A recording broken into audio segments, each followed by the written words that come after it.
Do t'i rëmbente vajzën për grua si përfundoi në vrasje lidhja intime mes prekës dhe një minoreneje. Rëmbimi një vajze e të mitur dyshohet se është bërë shkak për vrasjen e të riut, Pavlin Prekës në fshatin Nguciere në Shkodër. Sipas hetimeve të kryera nga policia dhe prokuroria e Shkodrës, viktima Pavlin Preka ka shfaqur dëshirën për të rëmbyer vajzën e njërit prej autorëve të krimit, 43 vjeçarit Vasel Koçeku, çka solli më pas vrasjen e 20 vjeçarit Preka.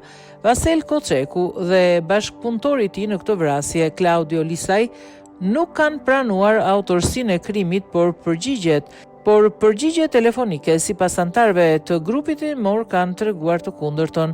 Pavarësisht pretendimeve të tyre, gjykata e Shkodrës 3 ditë më parë vendosi të lërë në burg babain e vajzës së mitur Vasel Koçekun si dhe bashkëpunëtorin e tij Claudio Lisaj. Lisaj është personi që ka thirrur dhe e ka nxjerrë nga shtëpia 20 vjeçarin Pavlin Preka, ndërsa personi që e ka qelluar dyshohet se është baba i vajzës së mitur Vasel Koçeku. Sipas hetimeve të kryera, vrasja dyshohet se ka si motiv një konflikt të gjatë që lidhet me dëshirën e viktimës Pavlin Preka për të fejuar me vajzën e Vasel Koçekut, e cila aktualisht është 16 vjeç. Historia sipas hetimeve nisi rreth 3 vite më parë kur Pavlin Preka i kishte kërkuar dorën për fejesë familjes Koçeku. Në atë kohë vajza ishte vetëm 13 vjeç, ndërsa Preka 17. Kërkesa ishte refuzuar menjëherë nga babai i saj Vasel Koçeku, duke i thënë se nuk ishte vajzë për të martuar pasi ishte shumë e vogël dhe duhet të ndiqte shkollën.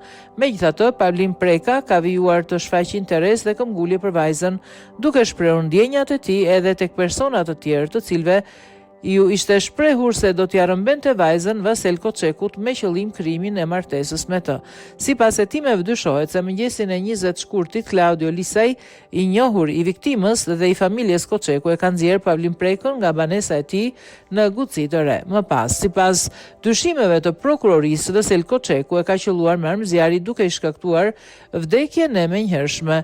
Për identifikimin e dy autorëve të vrasjes, policia dhe prokuroria e Shkodrës u janë dashur një sërveprime shetimore si përgjime dhe marrja e 10 deklarimeve të personave të ndryshëm si dhe e 2 protagonistëve të këtij krimi.